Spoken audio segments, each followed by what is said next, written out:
Hey, yeah, this one I actually already, well, I pretty much finished it already. But I got another one that I'm about to do.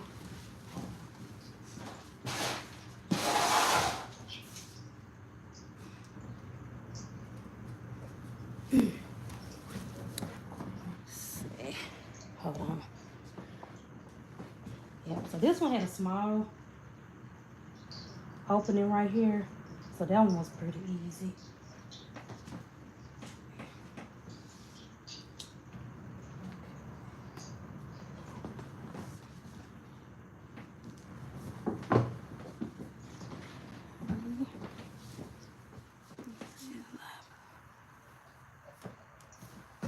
Okay, so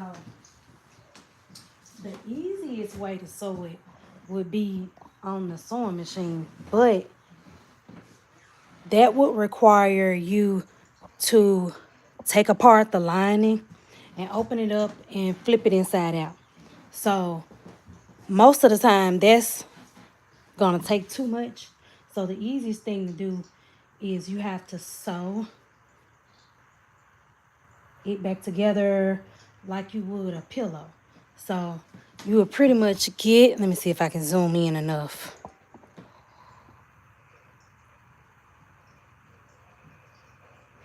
Oh, yeah, you can use a curved needle. The only thing is those big needles, sometimes this backing that's on the leather, it can be hard for you to put the needle through there. So let me go get a bigger needle and we can kind of see the difference. Hold on.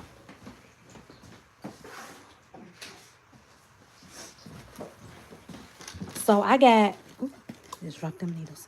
So I got this needle right here. This is kind of like what a sew.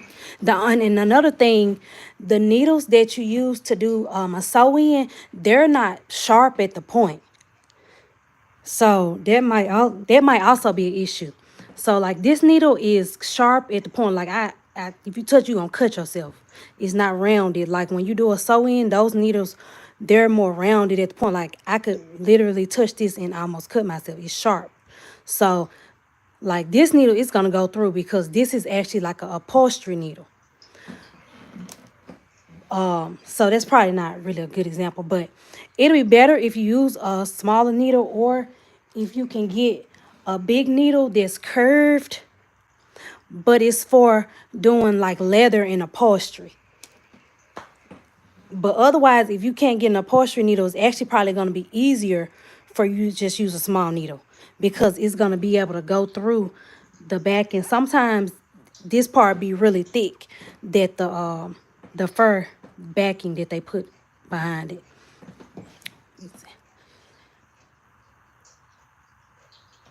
Okay, so basically I gotta rethread my needle for this color, but I'm gonna kind of explain it to you a little bit before I start doing it. Okay, so basically there is no seam allowance in it, so you just have to like push the fur back, and you're gonna sew really close to the edge of each piece. You're gonna put your needle through on this side, and then you're gonna put your needle through on this side, and then you're gonna put your needle through on that side, and then you'll just pull it together. So it's kind of like if you go and if you do a pillow and you're trying to do a invisible stitch from the top, that's pretty much what it is. I forgot what it's called. I think it's like a ladder stitch. I think that's what it's called. But basically, let me see. Let me see if you can see with this needle. So you would put the needle through on this side.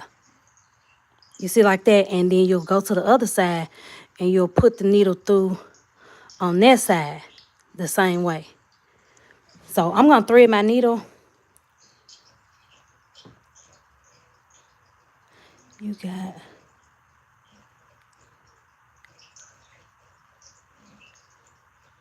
yeah, the sewing needles, they're sharp because they have to, like, this needle is thicker because it goes through like thicker material. So it's gonna be sharp, but the sewing needles for doing like weave in your hair, it's not gonna be sharp at the point because it has to go it's in your hair so you don't cut your client.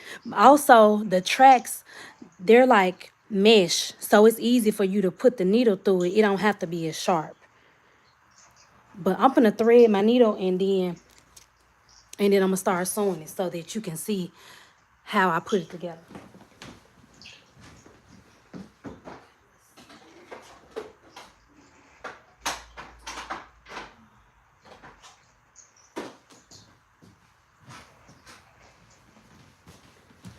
And this thread that I'm using is it's quilted thread, but you don't have to, like, it really don't matter what thread you use, but this thread is a little bit thicker, so it's gonna be sturdier, like for like long term. You don't have to worry about it, ripping or anything like that. So it's like heavy duty, because when they put these together, you can see that the thread that they use is not really thin. That's how, like, especially like this is a vintage fur coat. But over time, like, if you don't store it the correct way, the backing can deteriorate, and so that's why things like this happen. But if you notice, like, the threads aren't coming apart, it's the backing, so you just got to like re-sew it. Okay, so let's see. Like right here, these are the threads, but pretty much the backing just removed from the other side of the stitches.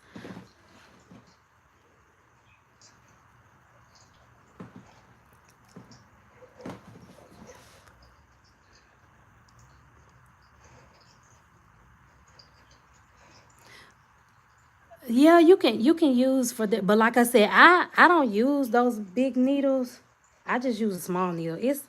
It's kind of easier, but if you have problems with holding it, and also sometimes you have to use your hand to push it through, so it may be easier to use a smaller one if you're not used to using like small needles when it comes to sewing. Okay, so I got it threaded, and so I'm gonna just attach. So when you first start, go from the inside to the outside so that the knot won't be showing on the outside. So that's the first thing. Okay.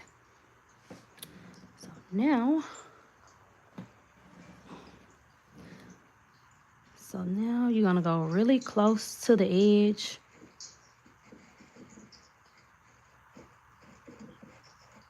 Okay.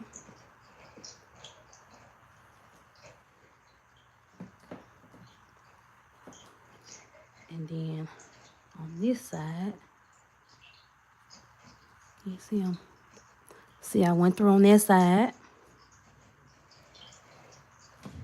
And then, let me put my hands across. And then I'm going to go through on this side, right here.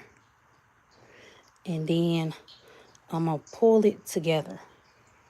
Hold on. And it's the fur is going to get in the way. So you just, like, as you do it, just go and get your needle and kind of pull those pieces of fur out, because it's going to pull it. So you see that pulled that together, and you're just going to keep doing it on each side. So we are on this side already. So we're going to stitch through this side.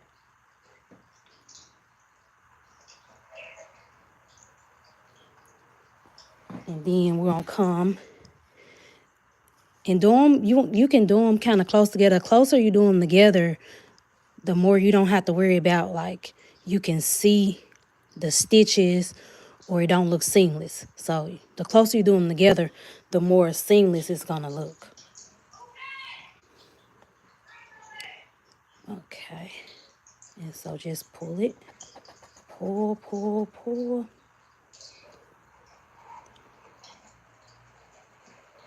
Pull. Okay. Okay, and so you see right there, like, you can't even tell where I did it.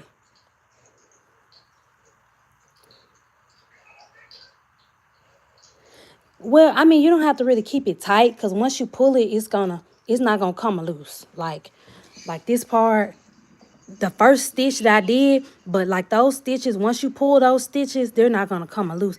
The only one that's gonna be loose is the one that you just put through there.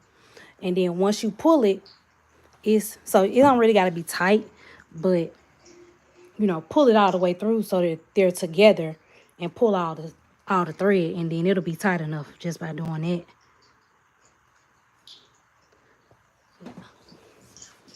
And then go through that side and then just pull it, and then you see. Okay, so do you kind of understand how I did it? Okay, so like through. So I'm gonna also try to do a YouTube video because I'll probably be able to get closer with my camera.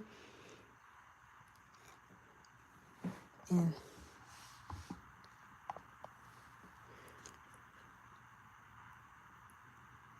because I probably have like 5 fur coats that I have to do repairs on. So I can make a lot of videos showing.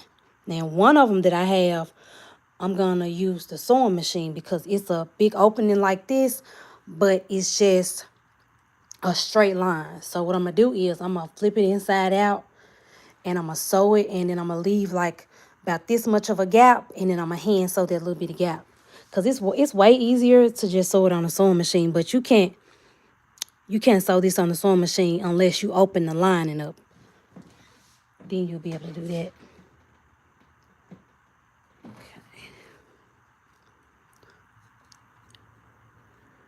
Okay.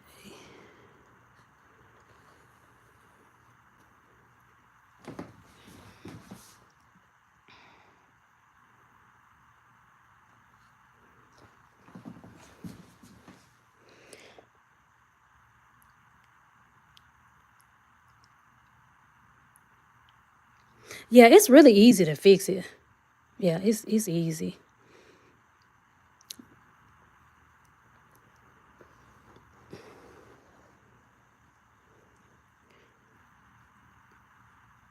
The only thing that'll be an issue is if this backing has deteriorated to the point where, like, if you just pull it, it just, like, I have one of them where, like, if I just pull it like this, it just rip really bad. So what I'm gonna end up doing is with this part right here, I'm gonna have to redo the backing on it. So that's the only thing. Like, if you get one and it's really, really bad,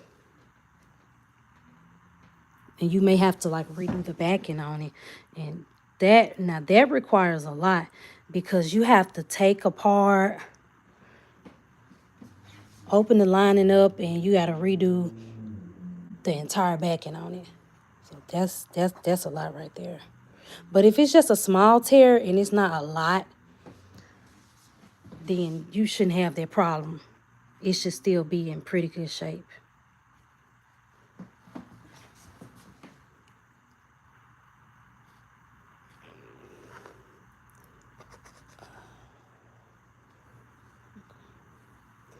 So you can see that's how it's looking. Yep.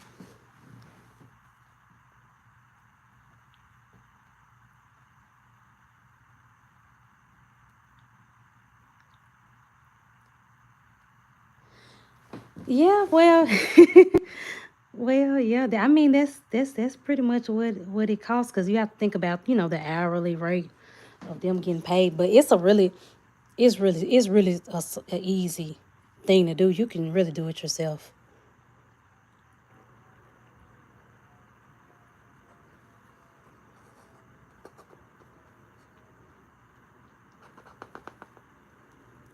But I think that if I was to do something like that, I probably would charge like $50, somewhere around there. Yeah.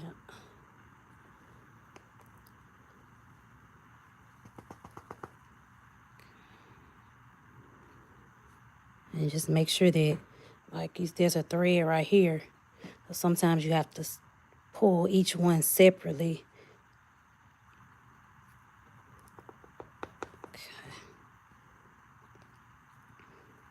Yeah, okay, I got it. Thank you. Yeah, I'm gonna have a couple videos coming, and I'm gonna go live when I'm doing my some of my repairs as well. So just be looking out for some more of my videos coming soon, because I got some more stuff I'm working on.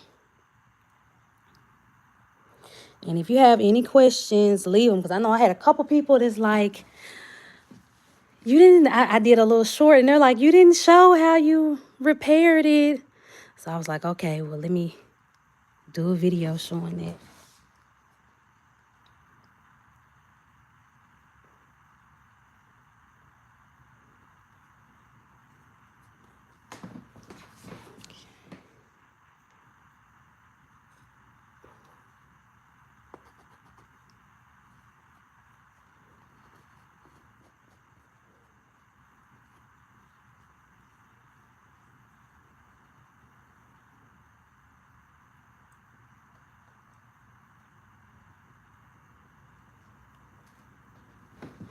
Well, thank you.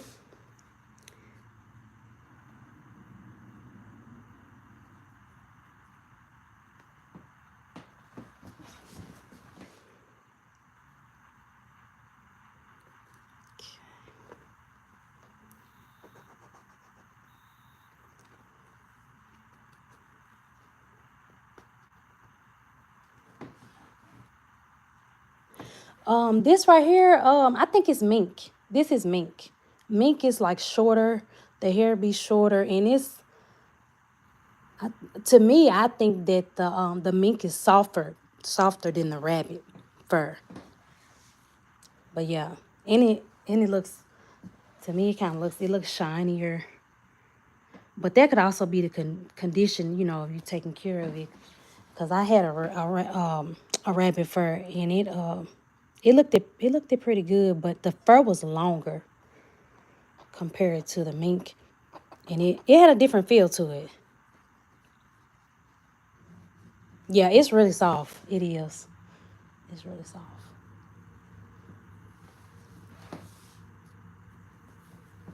Yeah, this one right here. This one is a mink too. This one. I think this is mink.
Yeah, I mean, you can like get like a soft bristle brush and like brush it,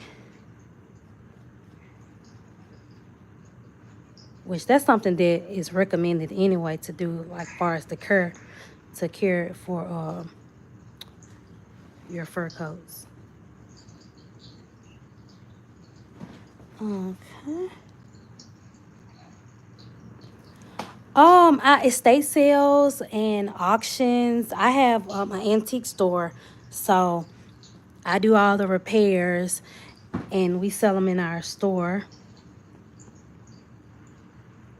Yeah, and even other antique stores as well, because I think one of the ones that I have, I got it from another antique store somebody put it on and ripped the arm. So they marked it down because, you know, they couldn't sell it like that.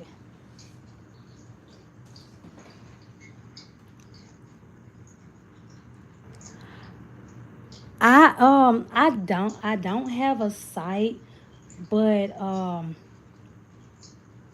I'm working on all of that. Um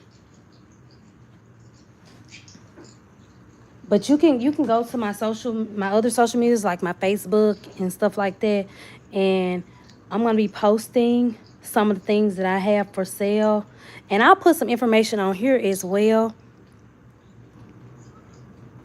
So if you see anything that you like, I can definitely ship it to you, because I also, with some of the furs that I have, like this one right here, my client, she had a long fur coat and she wanted it shorter, so I'm making this bag for her, and then it's gonna be like a rope chain on it. Yeah, I have. Let me show you some. Let me show you some of the stuff that we have. So this is our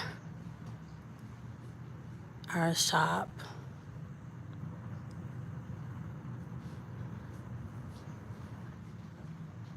And so this is some of the jewelry and things like that that we have. We have some sterling and different antique and vintage brooches and things like that.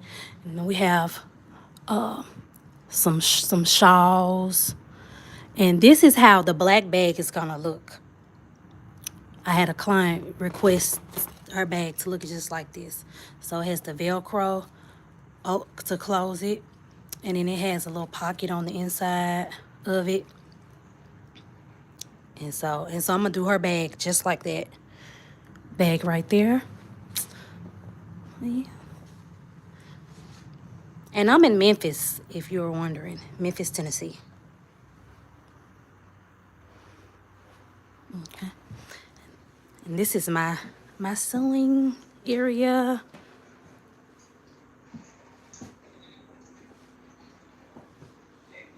Okay. Okay.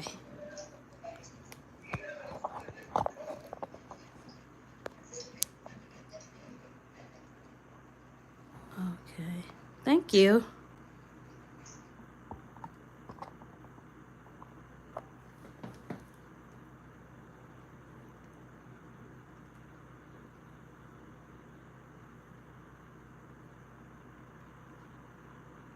Oh yeah, you should definitely stop by.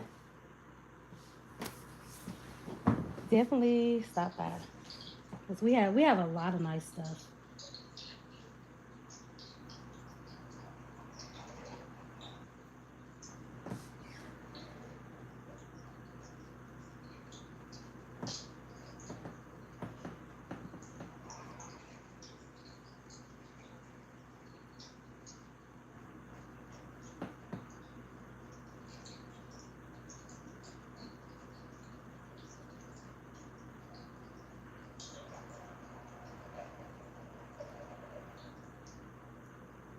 So I think right here, I'm gonna have to add another piece of backing onto this, because right here I don't have anywhere to sew.